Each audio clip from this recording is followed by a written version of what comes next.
اسی ترمیم کے اندر ان کو ان کی شناخت دی گئی، گلگت کو مضبوط کیا گیا، بلوچستان کو حقوق دیے گئے، سندھ کے ان رائٹس کو ریکگنائز کیا گیا جو سالوں سے سندھ کنٹریبیوٹ کر رہا تھا۔ سر، یہ بہت ضروری ہے کہ آج کے دن بحیثیت ایک ڈیموکریٹ، بحیثیت ایک لیجسلیٹر، بحیثیت ایک پارلیمنٹیرین، ہم اس بات کو یاد کریں اور یاد رکھیں کہ اگر 18ویں ترمیم نہ ہوتی، خدا نخواستہ، تو جتنے مسائل سے پاکستان پچھلے چند برسوں میں گزرا ہے، مثال میں آپ کو سر کووڈ کی دیتی ہوں۔ آپ کو پتا ہوگا کہ پچھلی حکومت جو شخص پچھلی وفاقی حکومت پر قابض تھا، وہ تو یہ کہا کرتا تھا کہ جس صوبے میں اس کی حکومت نہیں ہے وہ صوبہ اس کا صوبہ ہی نہیں ہے، اور اس کی ایک مثال صوبہ سندھ ہے سر۔ اور یہ آج مثال دینی اس لیے ضروری ہے کہ کووڈ کے دوران جو سابقہ وزیر اعظم ہے، اس شخص نے سندھ کو اس کے حال پہ چھوڑ دیا تھا۔ اگر 18ویں آئینی ترمیم نہ ہوتی اور اگر وہ شعبے جو ڈیوالو ہو کر صوبائی حکومتوں کے پاس نہ گئے ہوتے تو سندھ کی عوام بہت زیادہ تکلیف میں ہوتی، لیکن سندھ حکومت نے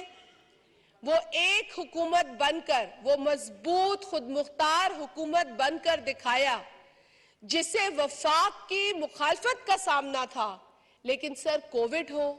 یا فلڈز ہو یا کوئی اور ترقی ہو، سندھ صوبے نے اپنی خود مختاری کے ذریعے اپنے لوگوں کو مضبوط کیا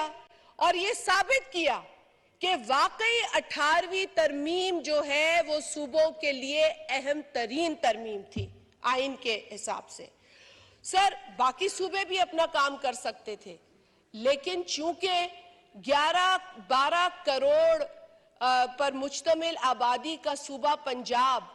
ایک ایسے وزیر اعلیٰ کے حوالے کیا گیا جو بیچارہ صرف ایک کٹ پتلی تھا، وہاں پر فیصلے کرنے والے کوئی اور لوگ تھے، وہاں ٹرانسفر، پوسٹنگ، اپوائنٹمنٹس ایک خاتون کے ذریعے کرائی جاتی تھی اور اس کی حصے داری تھی۔ تو سر، جب آپ اپنے صوبوں کو اس طرح انڈرمائن کریں، جب آپ کروڑوں کی عوام جو ان صوبوں میں بستی ہے، ان فیڈریٹنگ یونٹس میں بستی ہے، ان کی ول کو، ان کی ضروریات کو اس طرح درگزر کریں، تو پھر وہی ہوتا ہے سر جو ایسے احمقوں کے ساتھ آج ہو رہا ہے، جنہوں نے اس پارلیمنٹ سے استعفیٰ دیا، جنہوں نے 2 صوبائی اسمبلیوں کو اپنی مرضی سے ڈیزالو کر دیا اور آئینی کرائسس کھڑا کر دیا پاکستان میں، اور غلطیوں پہ غلطیاں کیے جا رہے ہیں، اور اب کہتے ہیں کہ جی اب ہمیں کیئر ٹیکر حکومت بھی قبول نہیں، ہم اس کے خلاف بھی ہیں۔ تو بھائی، اللہ نے تو آپ کو یہ موقع دیا تھا کہ آپ پارلیمنٹ میں بے شک اپوزیشن میں بیٹھے، اگر آپ ہار گئے ووٹ آف نو کانفیڈنس، اگر آپ آئین کے آرٹیکل 95 کے تحت آنے والا نو کانفیڈنس موشن ہار گئے ہیں اور اس ہاؤس کا اعتماد کھو چکے ہیں، تو بھی اپوزیشن کی بینچز موجود تھیں۔ اب وہ 2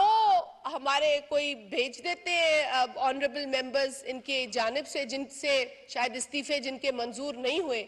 لیکن بیٹھ کے باہر اب وہ کنفیوژن کا شکار ہے، ہم نے استعفے دے دیے۔ سر، آپ اسپیکر ہیں، you know better than anyone else in the house کہ استعفے دینے کے بعد بھی ان کے اراکین تنخواہیں اٹھاتے رہے، استعفے دینے کے بعد بھی ان کے وزراء جو تھے سابق حکومت کے، وہ منسٹرز انکلیو میں بیٹھے رہے، پارلیمنٹ لاجز میں مقیم ہیں، گاڑیاں سرکاری استعمال کرتے رہے۔ یہ کون سا پرنسپل ہے سر؟ if I have to resign and the day I resign, that is the day that I should not get any perks, any salary, because I made that decision. میرا conscience کہتا ہے کہ I should not get all this. سر، یہ کیسا principal تھا کہ آپ استعفے دیں مگر تنخواہیں ملیں، استعفے دیں مگر لاجز میں رہائش ملے، استعفے دیں مگر منسٹرز انکلیو میں گھر ہو، استعفے دیں مگر سرکاری گاڑیاں بھی ہمارے پاس ہو، سرکاری پیٹرول بھی ہمارے پاس ہو۔ سر، عوام اتنی بیوقوف نہیں ہے، اور اب جب آپ نے وہ استعفے بالآخر کہا کہ جی اب تمہارے استعفے جو ہیں